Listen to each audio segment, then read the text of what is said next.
Fala aí, galerinha. Salve, salve. Estamos aqui mais uma vez, né? Aula online. Estou disponibilizando aqui para vocês o módulo 6 do livro, tá? Que vem com o seguinte título: América Anglo-Saxônica, Desafios Demográficos e Sociais, tá?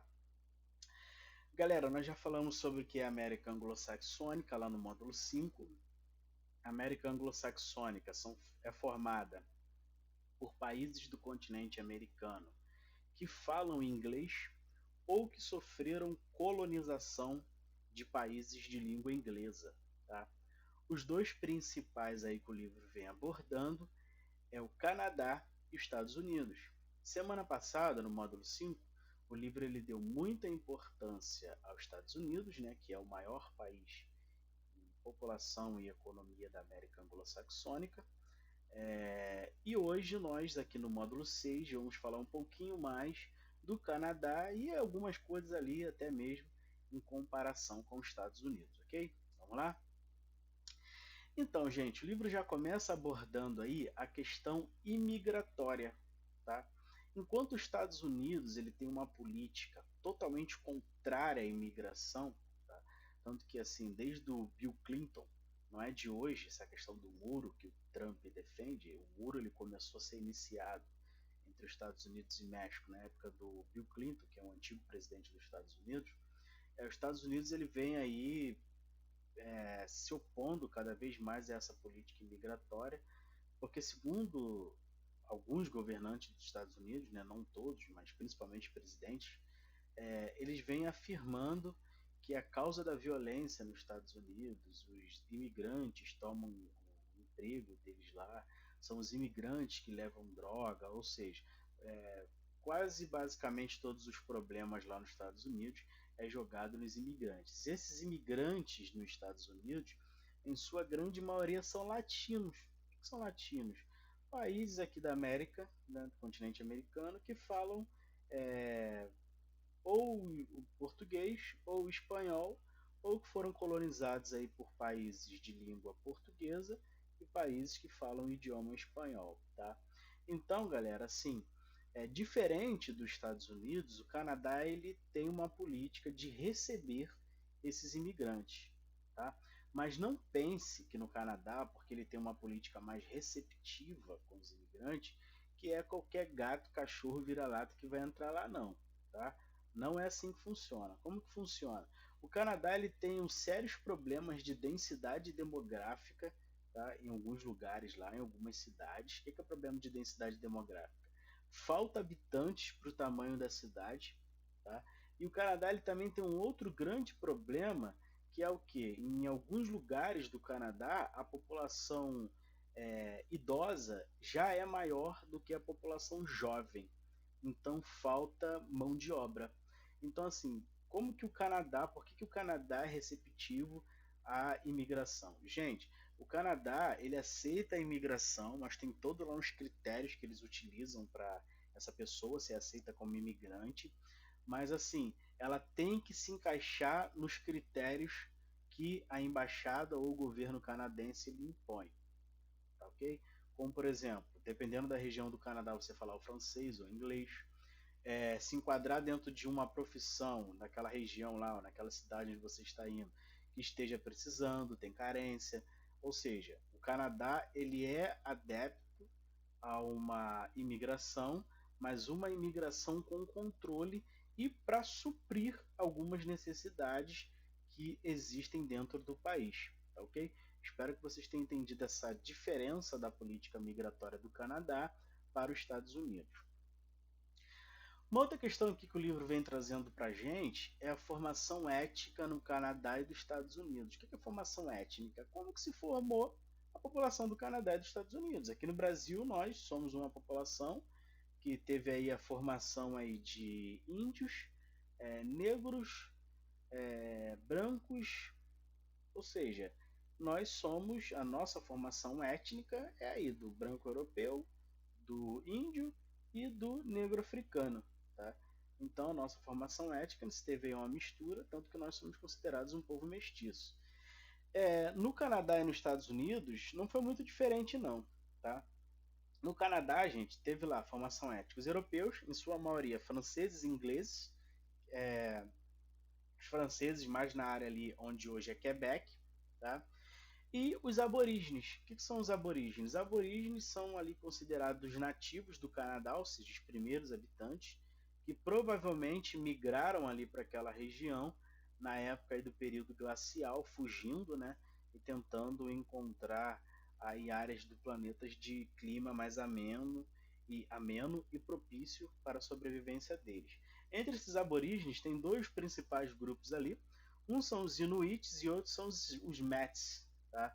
Então, no Canadá você tem a formação étnica da população aí, europeus, em sua maioria franceses e ingleses, e os aborígenes com dois povos lá específicos, que são os Inuits e os Mets. Nos Estados Unidos já é uma formação étnica muito parecida com a gente, tá?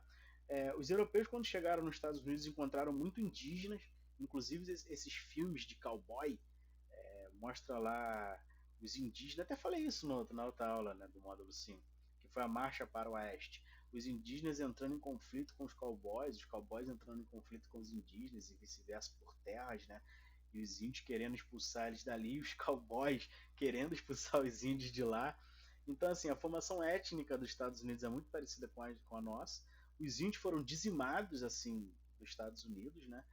Não existe mais tribo indígena nos Estados Unidos. Os europeus dizimaram os índios, ou foram mortos por guerras, ou foram mortos por doenças, ou foram ali se misturando, né, com os europeus, se relacionando com os africanos que vinham com o tempo, e foi dando aí a formação da mestiçagem, tá? E também tem os africanos, né? Porque nos Estados Unidos também eles utilizaram da mão de obra escrava africana, principalmente no sul, da economia da plantation, que foi um assunto que nós falamos semana passada também na aula do módulo 5. Tá? Então, assim, esses povos aí que deram a formação étnica, tanto dos Estados Unidos como no Canadá. Uma outra questão que o livro vem trazendo é sobre o estilo de vida de ambos os países. Tá? O Canadá, apesar de serem vizinhos, muito próximos, a fronteira do Canadá e Estados Unidos é uma fronteira aberta, até que agora está fechada por causa da questão do Covid, mas antes disso era uma fronteira aberta, tem a livre circulação. Tem pessoas que moram no sul do Canadá e trabalham no norte dos Estados Unidos ou estuda. Tem pessoas que moram no norte dos Estados Unidos e trabalham no sul do Canadá e vice-versa. Tá? Então, assim, o Canadá ele foi construído, o país, com a questão do bem-estar social. O que é o bem-estar social? Você ter ali um Estado que ofereça para a população atributos básicos. Que atributos básicos? Saúde, educação e distribuição de renda. Tá? Tanto que a gente viu também no outro módulo que o IDH do Canadá é o maior IDH da América, não é dos Estados Unidos. Ou seja, o melhor lugar da América para se viver é o Canadá, Estados Unidos é o segundo. Então, o que é o bem-estar social?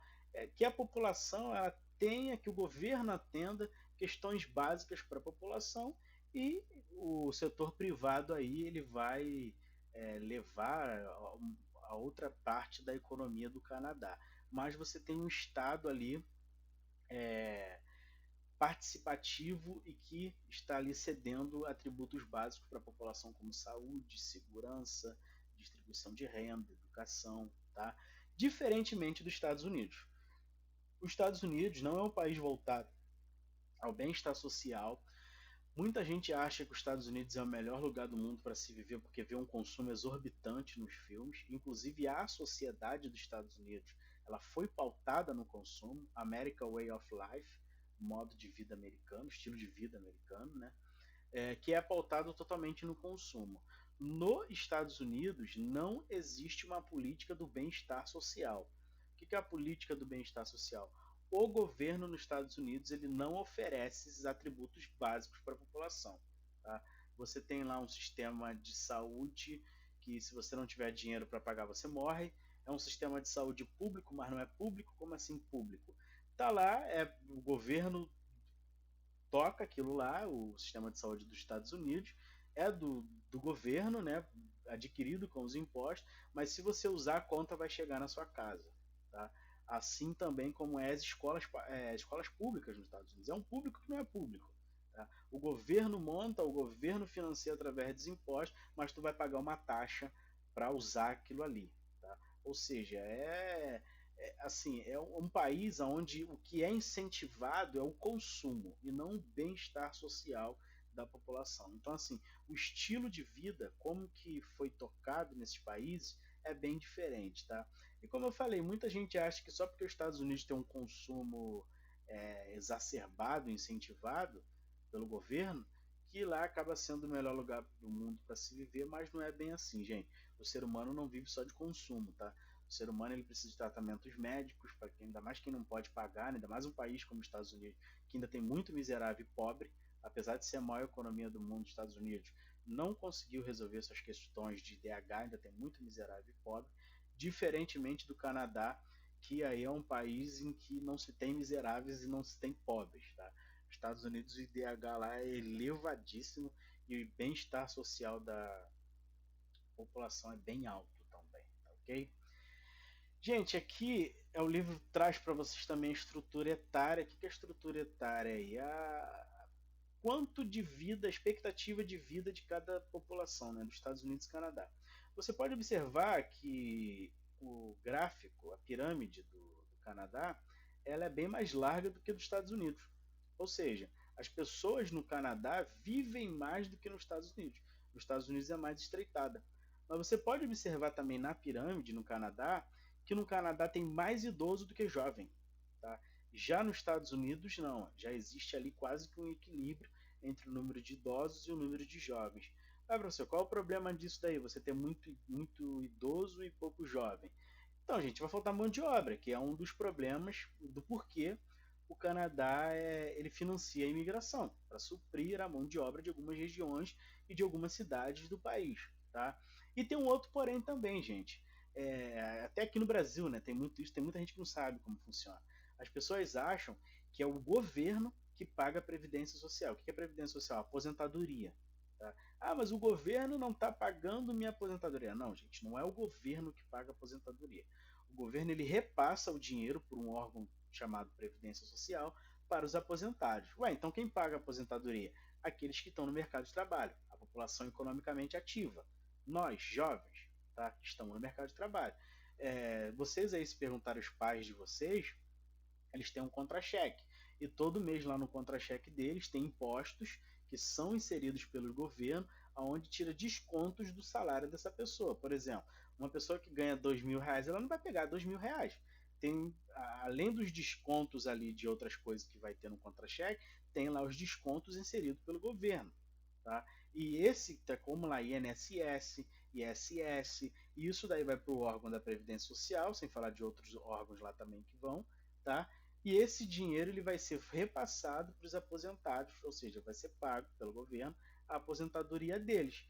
Então, assim, quem paga a aposentadoria dos aposentados somos nós, população economicamente ativa, os jovens que estão no mercado de trabalho. O governo, na realidade, só repassa.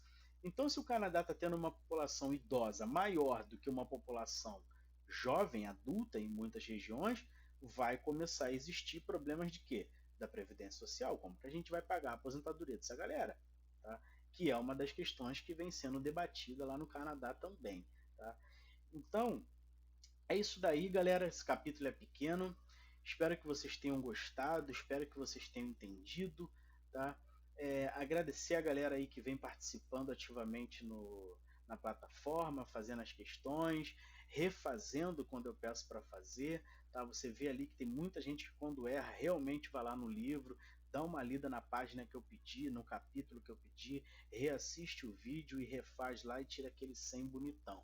Mas infelizmente também tem aqueles que preferem na internet, né, pegar a resposta. A gente vê que é uma resposta de internet, mas é isso daí, né? Nem tudo é flores. Gente, espero que todos estejam bem. Tô com saudade de todos, tá? E que logo assim que isso passar, possamos aí voltar todos com saúde e força máxima. Valeu, galera. Até a próxima aí.